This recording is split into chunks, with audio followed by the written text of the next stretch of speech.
Welcome to Saving Us, where we discuss relationships in marriage, family, and beyond. Relationships are hard work and should be a priority.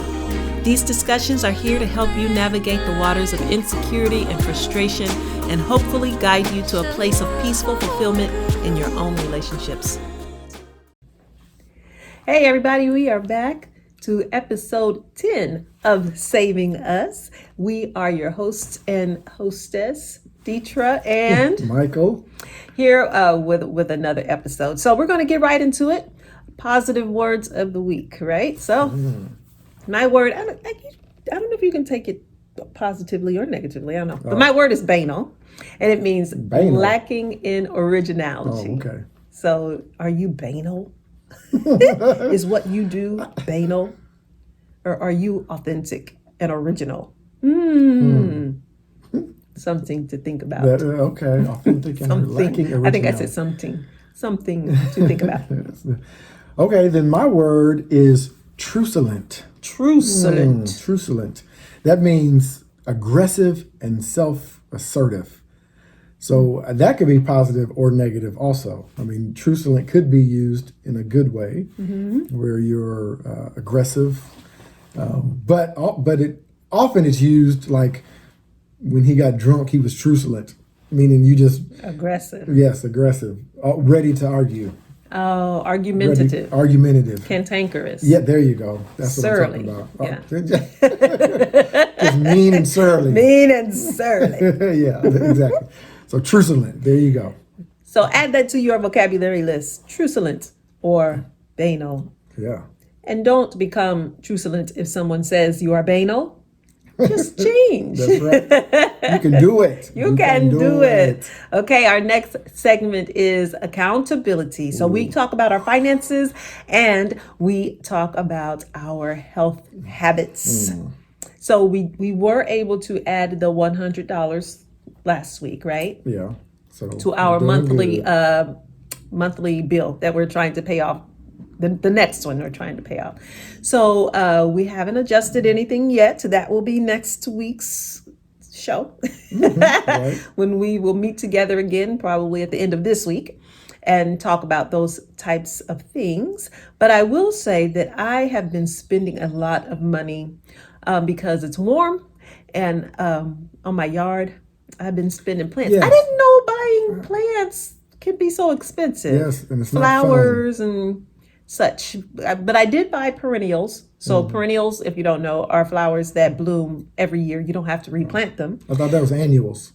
Annuals mean you have to plant them every year. Okay. So I did buy a couple of perennials, so I won't have to spend that money again. But many of the flowers are annuals. And those little, they come in little 2-3 pack things. But if you buy a whole row of them, there's a name for it, but I can't remember. But if you buy a whole row of them, that's like $10 or $20 because it's 10 to 12 plants. It's not fun to plant.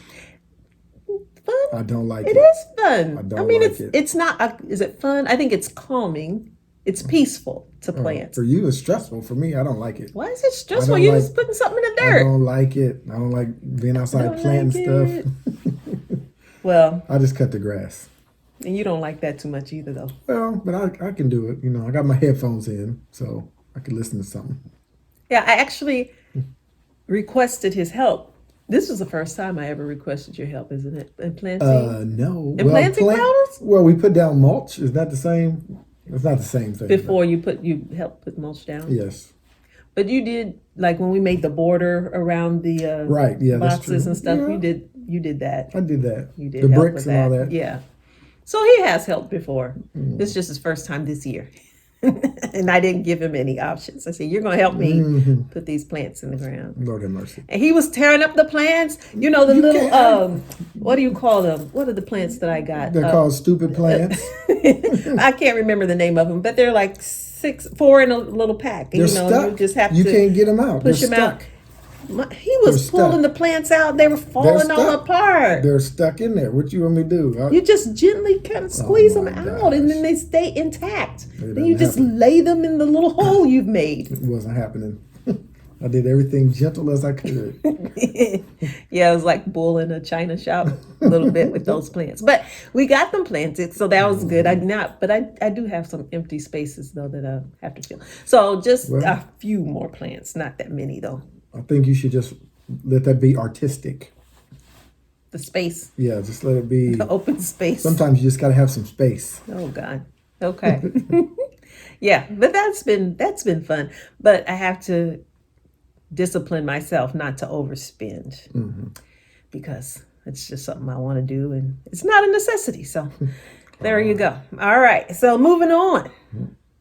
Okay, so we're in our third segment now, and it is called Moments in Marriage this week.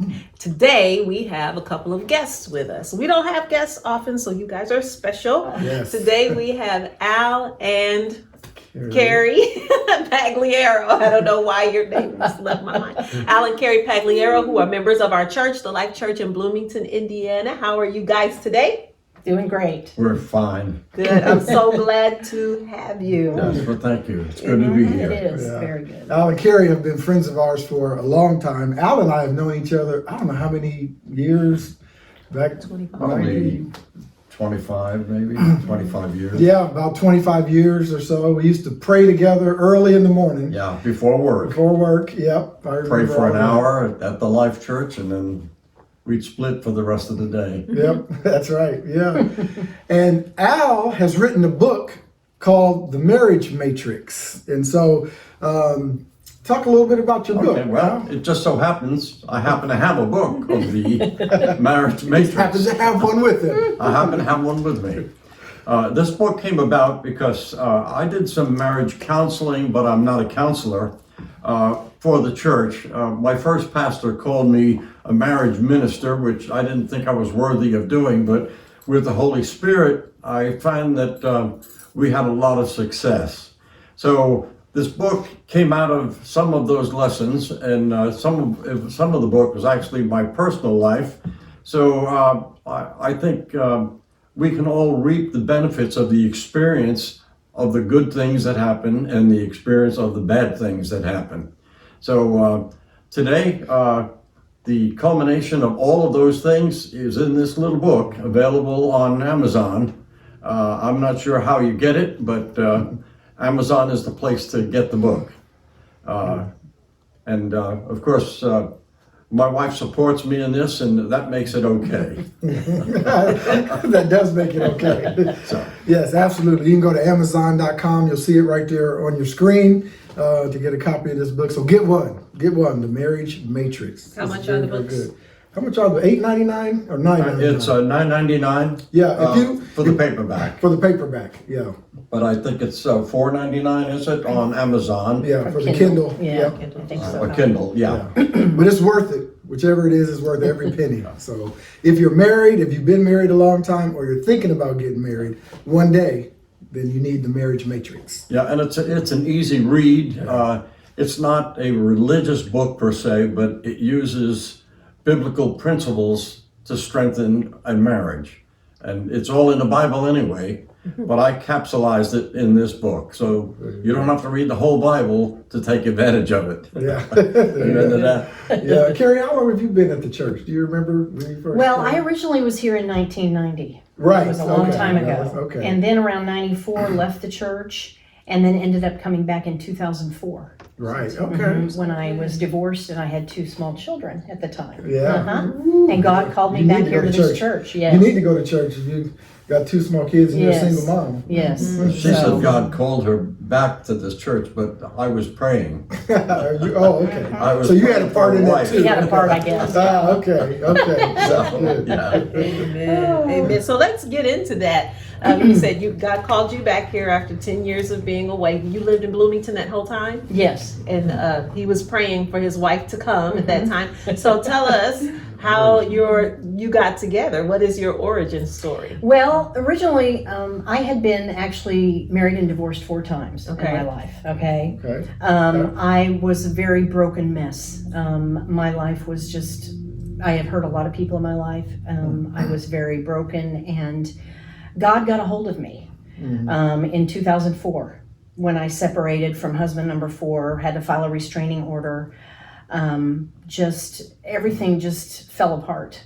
And so I began a journey with the Holy Spirit of deep counseling that he did through me. He led me to books and tapes and all kinds of things. And I would sit out on my porch morning after morning with my coffee cup and just cry because God was doing a work in me. Well, during that process, I fasted and prayed for 3 days. And I said, God, I know that you have someone out there for me. I can't live in this this sea of failure any longer. Right. I know there's something better for me. And I don't care if I'm 99 years old when you bring that person into my life. See, Al over there smiling. But anyway, go ahead. There's gotta be something better than all this. So, I began to put God first. I came back here to this church. I put a list together of things that I was looking for in a spouse. You did a list. Okay. And the first thing on the list was I wanted them to love Jesus more than anyone or anything else, because I thought if that's their priority, then everything else will work out. Right. And I put things on there like good sense of humor, good personal hygiene. And I wanted someone older. I actually was looking for somebody older. I had been through going through midlife crises and all these things, and I thought, no, you want somebody beyond that. I want somebody maybe that's been there, done that, that doesn't want to go through that again. Right. Somebody solid, And on the last thing on the list, I love guitar music. So I thought, wouldn't it be wonderful if this person played guitar? That would be lovely, So I gave it to the Lord, and I said, okay, Lord, here it's yours. So went on my 3-day fast. That was in January of 2006. Okay. And then one Wednesday night after church service, this gentleman walks up to me and he says, can I ask your marital status? And I said, yes, I'm divorced. He goes, would you like to go out for a coffee? I said, sure. So that's the line? That's Can I ask your marital status? Girl, can I ask your Are marital you married or not? Just so you know, I didn't mention coffee in the book. Okay, you didn't put right. Okay, that's not part of it. Okay. So I have a question, because some of us in the Christian world want to stigmatize people who have been divorced, let alone divorced more than one time. Yes. So were you saved the first, second, third time you got married? Let me tell you what happened. Here in 1990, I went forward with my spouse at the time, who is my children's dad. Okay. And I thought I was saved. But if there is a line that can be drawn between God being your Savior and God being your Lord, then that's where I was at. Some people say, well, maybe you weren't saved at the very beginning. Well, maybe I wasn't. Okay. But I can tell you, when I came back here in 2004 and the experience I had with the Lord prior to that, and all that deep, heavy counseling, and on my face, on the floor in the mornings, he saved me and set me free during that time. And that's where the change came. So that's where he became Lord of my life. Right. So you were a believer, but you had not allowed God to be Lord exactly. over your life. Okay. And I was very broken. I came from an alcoholic childhood. My parents didn't go to church. I thought I had to have a man in my life to complete me. I was looking for love in all the wrong places, getting online, but they would be believers, but that's probably as far as it went, I didn't know that God, I feel like I married outside the will of God. Okay. Not to the boy's dad, but to others. Right. They were short-lived, and some of them, were abusive. And anyway, but thank God, he got a hold of me, and that was the change. I realized I had to take responsibility for where I was. I would blame everybody. Well, he did this to me, and he did that, and he hurt me, and he was. Finally, God said, no. You have to take responsibility. Even if all those things could have been true. Exactly. But still, exactly. You have some responsibility in the matter. Yeah, I want to add something to her story. First of all, I just want to say there's no condemnation in Christ. And we all make mistakes. We all make poor decisions sometimes during the course of our lives. But I always like to analyze it by saying that we buy pencils with erasers because mistakes are going to happen, and we can erase them. Christ can erase your mistakes. There's forgiveness, there's grace, there's mercy, there's all of those things. But one of the most important things that I find that our relationship, well, let me say we found it in our relationship, is that we were very tolerant of each other. And it was our lives from here on.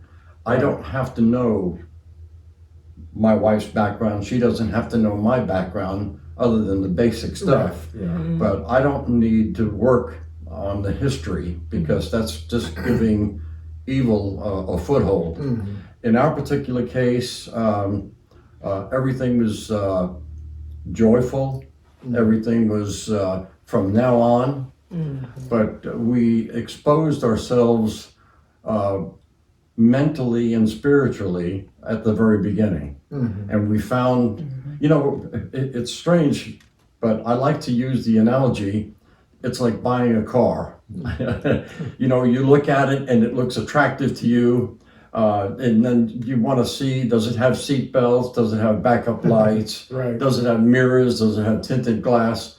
And when all those things are answered in a positive way, you know, you move on and get to know the vehicle. You know, there's things that you look for in a person that are comparable to buying a car. You know, like she mentioned, you know, hygiene is one of the things, you know, we have to know that. You know, do I wear clean clothes? Am I polite? And, you know, those are the bells and whistles in a car. Right. But that's the human psyche that we're talking about. Yeah. So I find that we got to know each other the first couple of days. I was a widow or a widower for 2 years, and when I was praying, Carrie came into my life. It was a Wednesday night service, and I looked over to the other side of the church, and here was this woman dancing up a storm, and her two kids. She had 2 boys with her, and I felt the Lord say to me, "This woman could be yours if you find her appealing enough. You know, does she have tinted windows?" You know, so at the end of the service, when she walked out, I purposely walked into the aisle at the same time. And I thought I was pretty cool about it, you know. Yeah. And I said, "Hi, my name's Al. Can I ask you a personal question?" "Sure. What is your marital status?" All right, I like this. Yeah. She says, "Well, I'm divorced." I said, to myself, I said, "Wow. How would you like to go for a cup of coffee?" So we did, and the next day, or it was the following Sunday, I think, we went to the park and walked around. Yeah. And we just, It's like we knew each other. We had no reservations with each other. It was like all of a sudden, you know, here's my best friend. Right. And I just couldn't wait to just talk about anything. You know, it was really amazing. Yeah, we just talked and talked, and you know, and I didn't know it at the time, but because it's in this book, I have 3 chapters on communication, and even as we're sitting here now, it's just dawning on me that that's what we were doing. We were communicating, which is a very, very strong factor in any marriage. Yes, it is. So that alone is, you know, I find that important. That we need to be able to know each other, you know, just to know our likes and dislikes. Now, That way we don't step out of bounds, so to speak. You know. But I have a very serious, important question, though. I mean, Yeah. I know this is kind of light, but I just have a serious. So, what kind of car would Carrie be? Oh, this is what I want to know. This is what I want to know. You better get this one right. You cannot answer that. Well, it's a toss-up between a Ferrari or a Lamborghini. Okay. Is that all You right? say it. You say it. Yeah. But she's not fast. Right. Okay. Yeah. She just looks good. She just looks okay. Priceless. And it's very reliable. There you go. Okay. All right. I like it. Okay, but I have to finish the story about the guitar. Okay. Oh, Yes. okay. Yes. Yes, Yes. no, that's Loud okay. enough. I'm Say it glad loud. you Yes. Okay. So he then, a few weeks later, invites me and the boys over for a barbecue at his house. And so I'm sitting there on the couch in the living room, and he goes, just a minute. And he goes into the bedroom and comes out with a guitar. And he proceeds to start playing. But he didn't know this was on your list. No, and I almost fell off the couch. I was like, oh my God, he plays the guitar. Oh, and that was like, oh my gosh. I mean, it was just amazing, you know? It was just amazing. That is. So, yeah. and the rest is history, right? I never thought much about my guitar playing, you know what I mean? I had been playing for years. I was like, wow. But, you know, that was the key that opened the bank, so to speak. Right. Now, so would you say that, because you mentioned communication, and I was going to ask, what's something, you know, maybe one or two things that you think have kept you solid over the years, have kept you steady? Okay. You know. Well, I think probably the most important thing is consideration. Consideration. Okay. Yeah. And I mentioned it in the book. Yes. Consideration is very important. But with consideration is respect for each other. We're married going on to 14 years. We still say thank you and you're welcome. We're respectful to each other. If Carrie knows that, and we all have our moods, if Carrie knows that I'm not in a talking mood, she kind of leaves me alone, and I do the same thing with her. It's a nonverbal understanding that we have, that she has her private time, I have my private time. We don't have private time separate from each other. You know, like I don't believe in a guy's night out or a girl's night out, because that has a tendency to separate you. And it's actually looking for trouble. You know, it's like setting yourself up. But we have this relationship where we're respectful of each other. She respects me, and I respect her.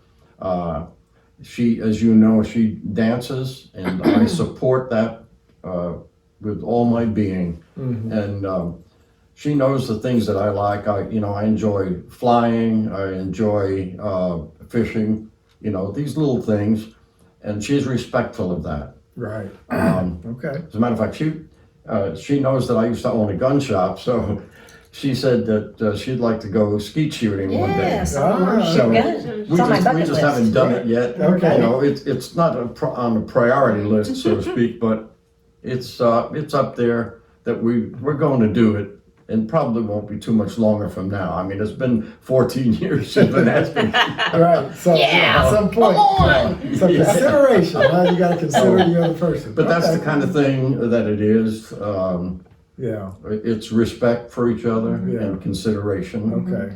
And you know, consideration is right up there with the word love, because It is. you know that is the factor. But there are days, you know, just to be realistic, there are days that I don't like her as much as some days. You know, we all have those days. I never stop loving her, always love her every day. Right. But you can love a person and not always like them every moment of every day, because we say things that sometimes we don't realize we hurt each other. Yeah. Sometimes we're blessing each other. We don't even realize it Right. sometimes. That's you know? true. I know Carrie can say things to me sometimes, and she has to tell me to don't get a big head over this. You know, Right. and, Yeah. you know, she'll say certain things like that, but it's a respectful relationship. Very Okay. good. Very good. Very It doesn't end. It doesn't end when you get married. You know, that's Right. where it That's starts. really where it Yes, starts. yes. Okay. Yeah. Well, it's in the and- book. Yeah. In the book. Amazon.com. Yes. Write that down. But I know one of the things the Lord showed me in Yeah. all this is, you know, He's actually, the way I treat Him is really a reflection of how I'm treating God. Okay. Uh-huh. And I think that was one of the big revelations that I got. You know, one day it was like, what? You know, because, you know, I want to surrender to the Christ in Him. And I realized that He is the leader of the house, but yet, you know, I'm His spouse, you Right. know, and because I had to learn after being a single parent for 5 years and Right. being the man or the mom and the dad and all this, and you're used to leading, see? And so then it's like, okay, wait a minute now, I want him to be the leader in the home. Granted, we have each other's backs, Right. but he really is the head. I can voice my opinion, I can say whatever, but an ultimate decision comes down to him making it, not me. And I have to surrender to that. And I have to walk that out myself, because that's something that I didn't really do, before. And when you learn about covenant and marriage and God and all that, right? That's part of it. Yeah. But I think that really spoke to me is he is a reflection of God in the home. How am I going to treat him?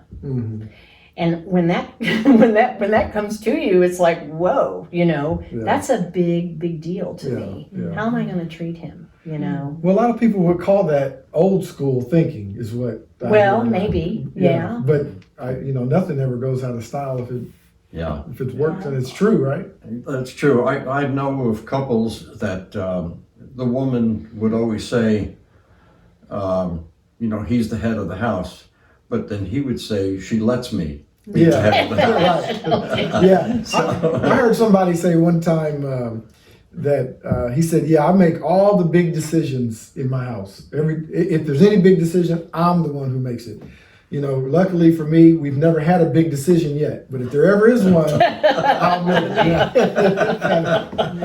Yeah. Well, that's good. Well, with that, what's maybe quickly kind of what's a funny thing that's happened with you guys? I'm sure there's a lot of funny things, but.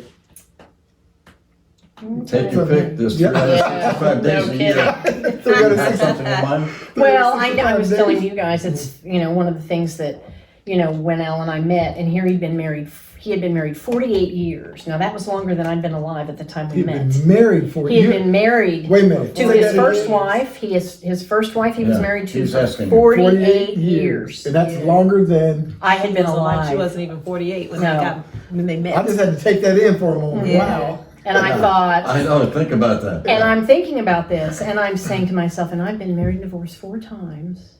And I would look up to heaven and I would say, okay, God, is this a joke? 48 years married, 4 divorces. I'm like, okay, if you want to talk about opposites, right? Yeah, here we go.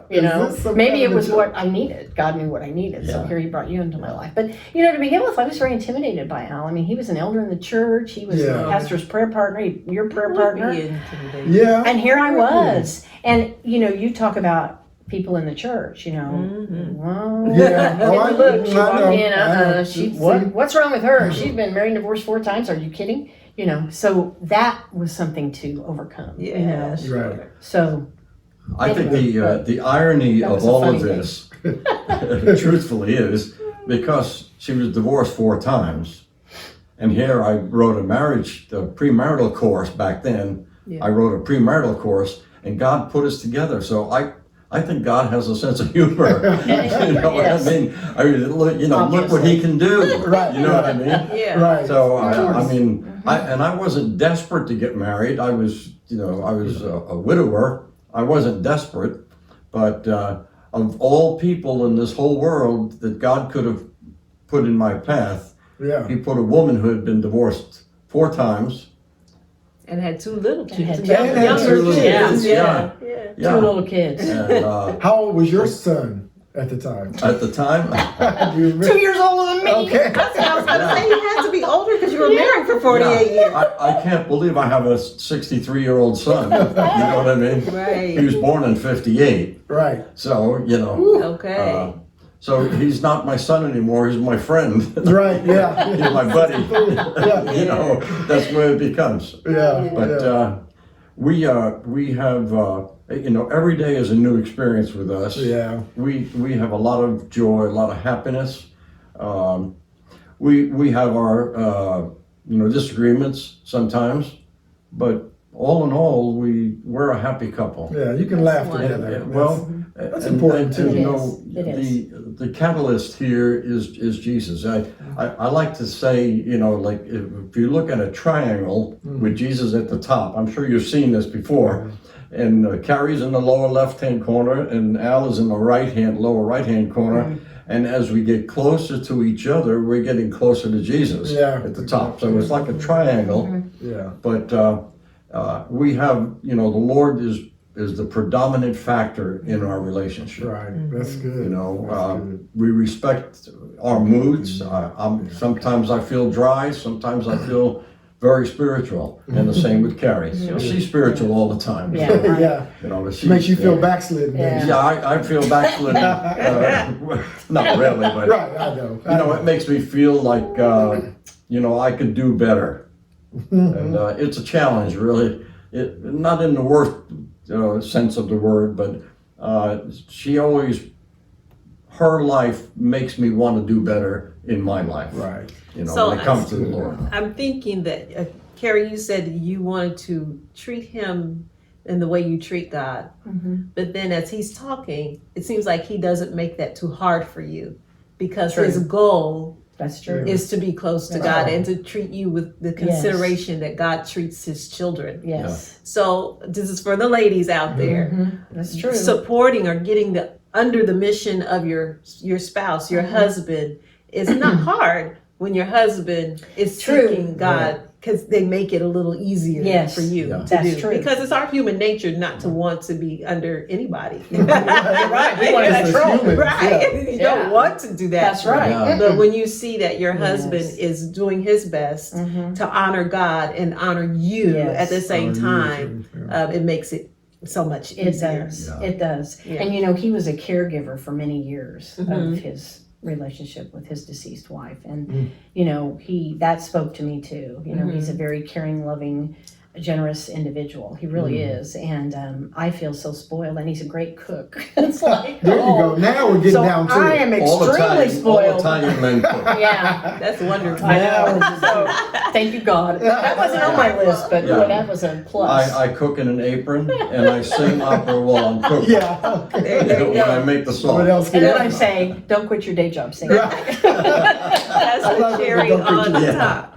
So we've gone through your origin story and all the good times. You guys are a happy, loving couple. You have funny times. So what is one of the more challenging times you've had to overcome in your marriage?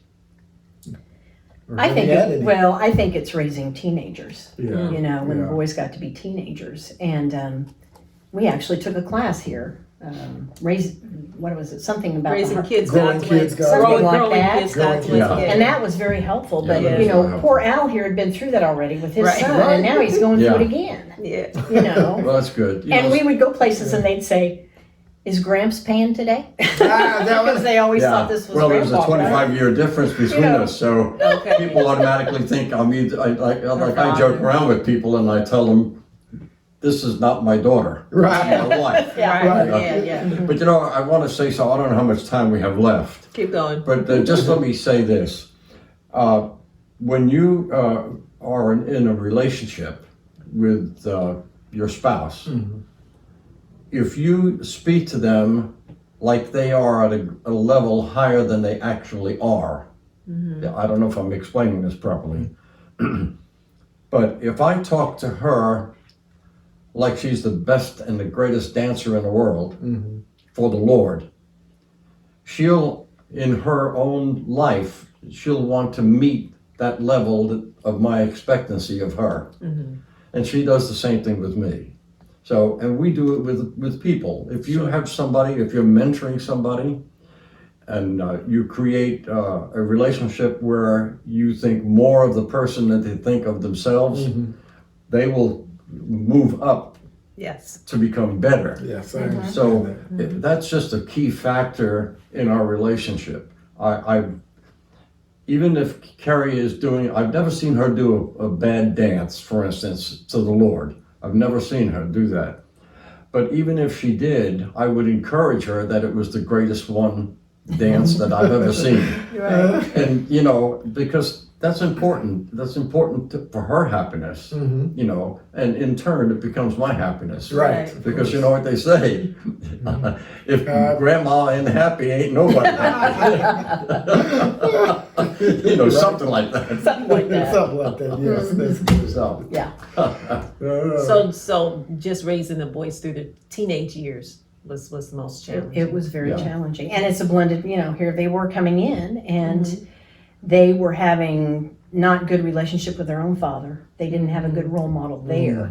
So I'm so thankful that here he came into the picture. Right. Because he showed them a stability and the true father-son relationship. They got to look now at what the healthy father-son relationship is. Can look like, Yes. And I believe that that's why they are doing as well as they're doing right now in their lives. And they're not statistics, and they're not, in prison, and they're not, and those, because they had so much brokenness throughout their life at a young age. Yeah. That now they see him, and his influence really has made them who they are today. That and God, obviously, but I'm proud of the boys. I'm just thankful for that, That's wonderful. And they still call him to this day. I mean, especially if they have a car issue. Yeah. Is Al home? Can I talk to Al? I'm very proud of the boys. TJ is a Purdue graduate into aeronautical technologies,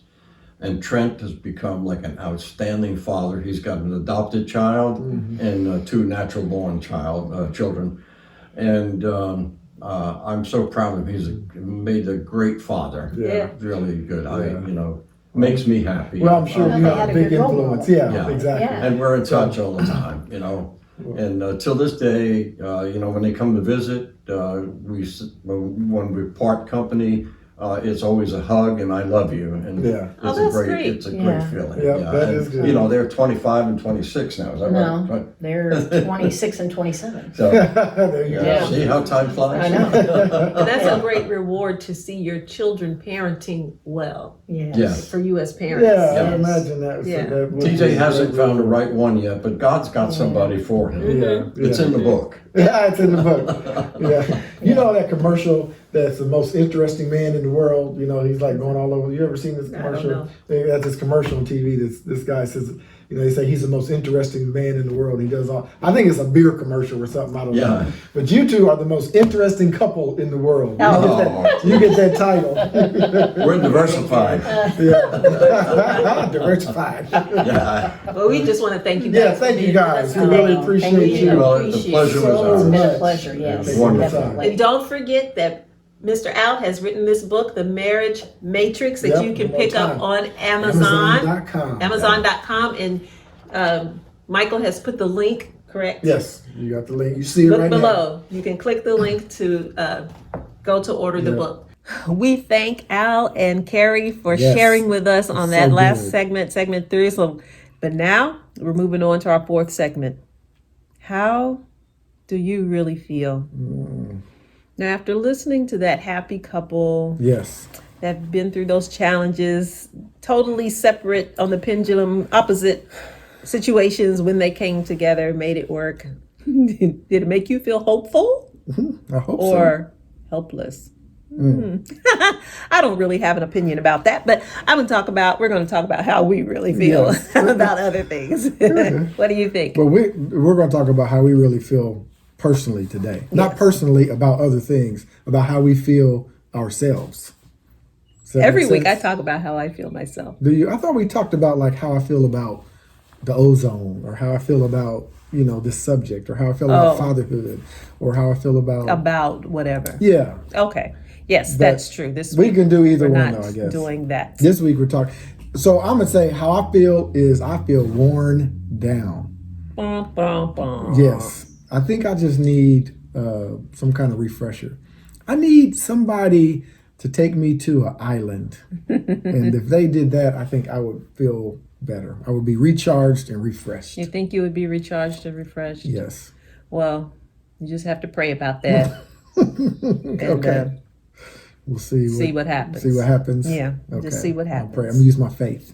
Use your faith. Use your faith. Okay. See what happens. There you go. All right. So I really feel like you, tired. You feel tired? I feel tired for a few reasons, but the main reason is that I woke up at 3-something in the morning this morning. I think I did go back to sleep. Mm-hmm. I think because I know I did, because I had an interesting dream. But I woke up again and it was still before 6. Yeah. So that's the main reason I'm feeling tired, on top of other things. So you're not driving home? I was going to ask you to drive home because I'm sleepy. Yeah, I don't mind. I could drive home. That's all right. But Yeah. So I'm feeling tired, mentally tired, spiritually tired, physically tired, just tired. Well, sometimes you need a refresher. Yep. It's And, all right. and it will come. Yeah. Everything changes. This is an interesting thing to learn. You will feel tired. You will feel frustrated. Yes. But you will also feel happy. Yes. Just keep going. Everything changes. So that's where we are today. Yep. All right. Well, that's it for Saving Us. If you like what you heard with this episode, subscribe to us and share us with a friend and leave a review. Yes. All right. We'll see you later. Until next time. Bye. Bye.